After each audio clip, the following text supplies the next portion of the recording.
Hi folks, this is Matthew Mosier with a video on some different finishes that you can use with the Hatchbox wood PLA for 3D printing. A bit about me: my background is in furniture design, but I teach digital media courses.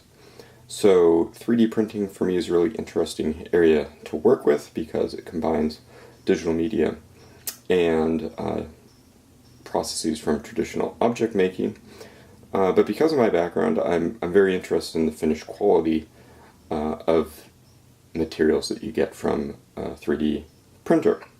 The nice thing about 3D printing is that you can print some forms that would be difficult or impossible to make by hand out of wood per se. So, which is nice, but at the same time, if you're printing a complex form like that, you don't necessarily want to have to rely on sanding as a way to get your finish done, right? Because if you're making a form that you are certain you can sand with 3D printing, then you might not be taking advantage of all the things that you can do with 3D printing.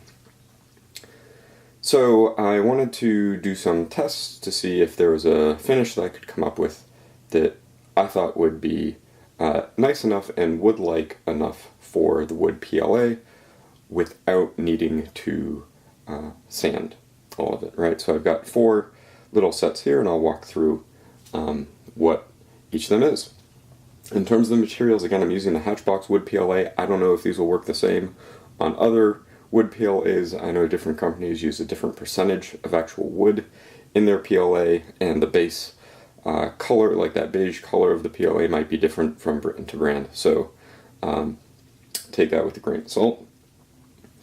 And for all these prints I'm going to show you, I was using an Ender 3 at 0.12 millimeter layer height. And just so you can see the base color of that wood PLA, here's a little benchy.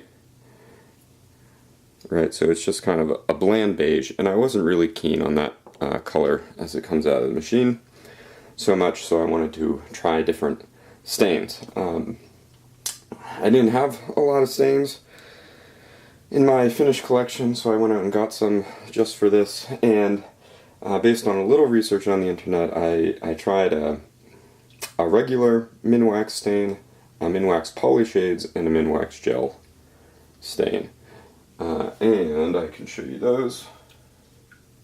Here's regular stain, I went with cherry, and here's polyshades. I tried, what is this, old maple, old with an E, and mahogany gel stain. So I had really mixed results with these. The regular cherry, I guess this one is what I ended up doing with that.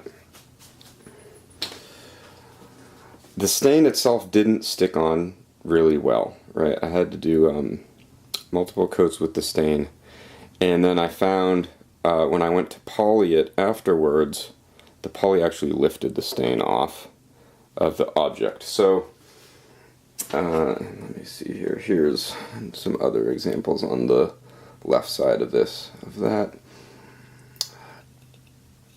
And so what I ended up doing was I actually made my own polyshades with it. I mixed it 1-to-1 with wipe-on satin poly.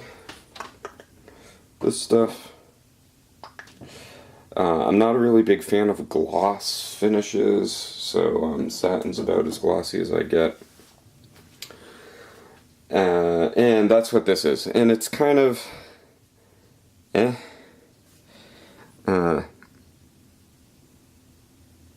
mean, it's not the worst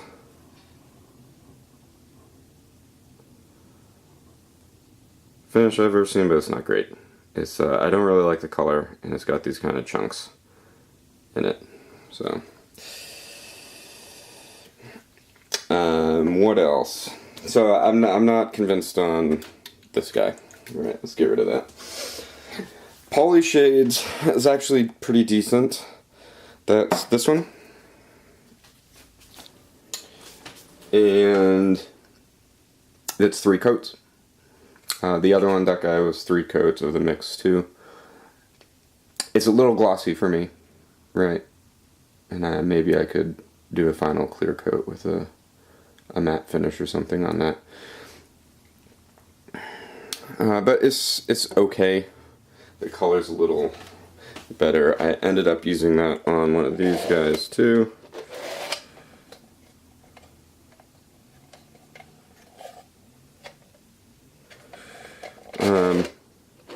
Yeah, it's more of a red, kind of like a gunstock color, a bit reddish, but not really red. And then I tried the gel stain. So this one's okay. I tried the gel stain. Gel stain's really thick, right? And they even say you can put on like fiberglass, and that it doesn't rely on the soaking in for it to work. But I had tricky time with that one too. So let me show you this thing again. And this is the mahogany gel. This was actually sanded here. I wanted to try it sanded. This is not sanded. And you can see that it didn't really stick to that not sanded stuff so much, right? It did kind of, but the sanded part looks really streaky and kind of weird. Granted, it's not the best sanding job in the world. On the really flat part, it was just really weird. Both of them. That's the cherry mix too. And again, not really on there. So I tried some other things with it. I tried kind of like dry brushing it on. Really like putting some on the brush, wiping most of it off, and then just like feathering it on, and that gives you this. That's not bad actually. I kind of liked the way that was coming out. And this central piece right here. But when I went to put the clear coat on that as well, it started coming off, which is weird. So because it's PLA, it's plastic, right, and it's not sanded at all, so nothing's really penetrating. So I didn't like that. So what I ended up doing with that as well was, again, mixing it 1-to-1 with the wipe-on poly, and that's what was able to give me this kind of effect here on this guy, which is not too bad. I'm not sure I'd call that mahogany. This looks a bit more like a walnut to me, but not too shabby. And I ended up using that on this piece here, and it came out really nice. You can see, like with the raised text on the cylinder, how like that would be extremely tedious to try to sand to get a finish on, right? So that's what I mean when I say sometimes you want to be able to go without the sanding route. So that's the gel mixed 1-to-1 with the satin wipe-on poly. I like that quite a bit. So then for clear coats, I tried a bunch of different clear coats too. I can show you some of those. I tried Deft. This is one of my favorite finishes out there. It's a lacquer, satin lacquer. I tried, I've been talking about the wipe-on poly satin and some problems I had with that.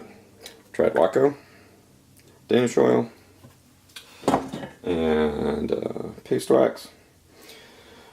And I also tried a finish I make that I call 1-1-1. It's 1 part beeswax, 1 part mineral spirits, 1 part of linseed oil, and you kind of heat that up and mix it together, and it also is kind of like a paste wax thing. So what did I find with those? The Deft is nice.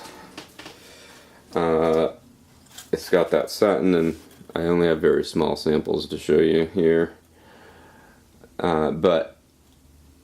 And just looking at this stripe in here, it would, because it's lacquer, it would take the stains off, right? You can see it taking the stain off pretty clearly on that one there. Watco. Watco is oil, right? And so you can see it clearest over here on the cherry. Super, super glossy, the Watco. So I didn't like that, so I didn't go with that. The 111 was nice. This guy is actually done in a 111, but it doesn't ever really dry because the boiled linseed oil can't penetrate the PLA, and that needs to penetrate something to dry.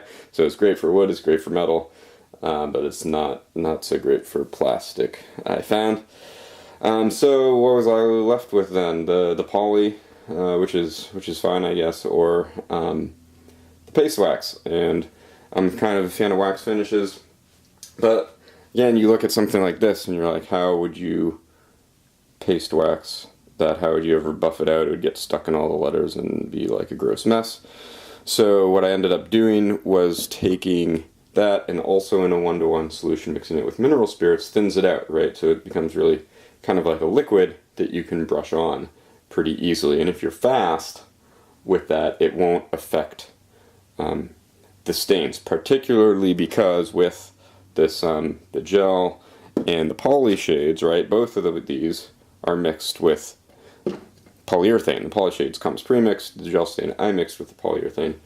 So both of those have a little bit more resistance to the mineral spirits than the raw stain does. So I hope that's helpful to people thinking about different finishes that you might use on your wood, Hatchbox wood PLA prints. I didn't see a whole bunch of videos out there about specific brands of finishes to use on the prints. Some people, there's a lot of just like, use stain, and well, there's a lot of stains. So I want to give you some specific examples of different stains and what they look like, and hopefully this will help you when you're working with the wood PLA making your own prints. Bye.